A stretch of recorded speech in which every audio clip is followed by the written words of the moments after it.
So guys आपका एक बारी फिर से स्वागत है हमारे डेली रेसलिंग एपिसोड नंबर 939 पर। एंड वैसे तो आए दिन हम किसी बड़े स्टार की सैलरी के पीछे ही पड़े रहते हैं कि भाई ये कितना कमाता है या वो कितना कमाता है, लेकिन क्या आपने कभी सोचा है कि CM Punk, Roman Reigns, Brock Lesnar जैसे स्टार को मैनेज करने वाले पॉल हेमन की सैलरी कितनी हो सकती है? तो the walrus Paul Heyman total $10 million कमाते हैं एक साल में, जिनमें से $2 तो सिर्फ WWE से ही आता है। ये सैलरी ऑलमोस्ट रोमन रेंज के बराबर ही पहुंच जाती है। और हो भी क्यों ना, क्योंकि पॉल हेमन ऐसे वैसे इंसान थोड़ी ना है। उनका बिजनेस एक्सपीरियंस 25 साल के भी ऊपर है और वो WCW, NWA, ECW और इवन WWE के साथ भी काम करते हुए नजर आए हैं। इतना पैसा कमाना तो बनता है। बाकी अगर आप चैनल पर नए हैं तो चैनल को अभी लाइक एंड सब्सक्राइब कर दो। एंड हाँ, वीडियो को एंड तक पूरा देखना। एंड नाउ आप देख रहे हैं रेसलमैनिक्स एंड सब्सक्राइब करना तो बनता है।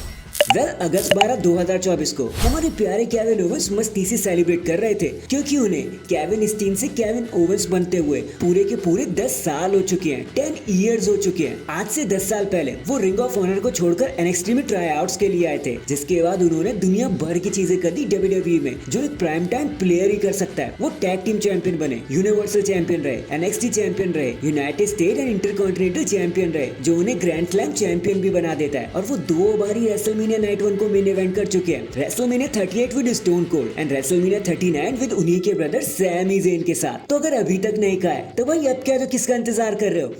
#Congratulations Kevin Owens. बस ऐसे ही आगे बढ़ते रहना। नेक्स्ट यार देखो, क्योंकि bash in Berlin is around the corner. Roman Reigns अपना रिटर्न कर चुके हैं। सोलो सिकोवा भी पूरी तरीके से अवेलेबल है। तो सबका अब ये मानना हो रहा है कि WWE सोलो वर्सेस रोमन का मैच बैश इन बर्लिन में दिखा सकती है, वहाँ के लिए बुक कर सकती है। एंड बहुत से सोर्सेस इसी चीज पर यकीन करते हैं, बट अकॉर्डिंग टू अस ऐसा कुछ भी नहीं होने वाला। WWE जब इसको अच्छे से बिल्ड कर सकती है, अच्छे से शेड्स दिखा सकती है, धीरे धीरे इसके ग्रेन्स को ओपन कर सकती है, टाइम दे सकती है, तो वो जल्दीबाजी में क्यों करना चाहेगी? WWE इसके लिए बड़े से बड़ा स्टेज प्लान करेगी, जैसे WrestleMania royal rumble survivor series या वैसा ही कुछ। और वैसे भी अभी रोमन रेंस का एक्सप्लेनेशन देना बाकी है, क्योंकि उन्होंने एक शब्द भी नहीं कहा है अपने रिटर्न के बाद। और हाँ, ये हो सकता है कि रोमन किसी ब्लड लाइन के एक मेंबर को फेस करते हुए नजर आ जाए, बट हाँ, solo Sikoa versus Roman Reigns के लिए भी काफी टाइम बाकी है। तो #इंतजार तो करना पड़ेगा। इसके बाद अगर किसी को भी मामी रिया रिप्ली पर जर्रा भी डाउट था, तो हल्क होगन के इस कमेंट के बाद उसका डाउट अब फुर हो जाने वाला है, गायब हो जाने वाला है। क्योंकि हाल ही में एक इंटरव्यू देते हुए दी इमॉर्टल हल्क होगन बोल पड़े कि भाई देखो, रिया रिप्ली का लेवल ही अलग है, शी इज ऑन फायर, उनको सब करना आता है। उन्होंने फाइनली कोड को क्रैक कर दिया है, she is a hellcat. बल्कि वो शार्लेट फ्लेयर के एकदम नेक टू नेक है, एकदम हेड एंड शोल्डर है, कंप्लीट पैकेज है रिया रिप्ली, एकदम टाइम बॉम्ब जैसे। बल्कि मैं तो यहाँ तक कहूंगा कि रिया रिप्ली हर किसी स्टार से 1-2 कदम आगे ही रहती है। मैं तो उनसे बहुत ज्यादा इंप्रेस हूँ, आपको भी इंप्रेस होना चाहिए। और ये कहकर हल्क होगन शांत हो गए। एंड हल्क होगन सर जी, आप अकेले नहीं है जो उनसे इंप्रेस हो, भाई पूरी दुनिया ही उनसे इंप्रेस हो रखी है।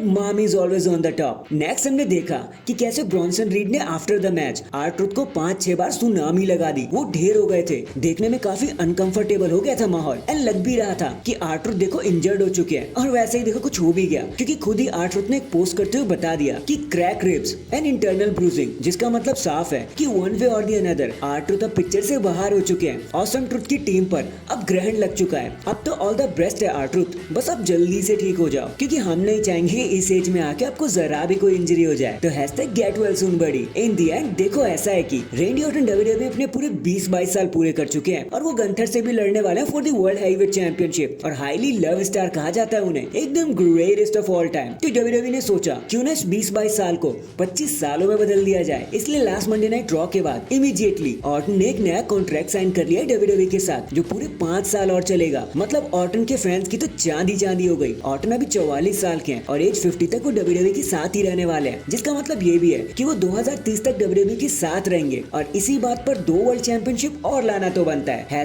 #रेंडी for championship. So that is it guys. अभी के लिए तो बस इतना ही। देखो आप मुझे बताना, solo Sikoa versus Roman Reigns, ये मैच फाइनली हमें कब देखने को मिलेगा? कमेंट करके जरूर बताना। एंड अगर चैनल पर नए हैं तो चैनल को अभी लाइक एंड सब्सक्राइब कर दो। बाकी मैं मिलता हूँ आपसे किसी और अपडेट के साथ। तब तक के लिए अपना ख्याल रखें और खुश रहें।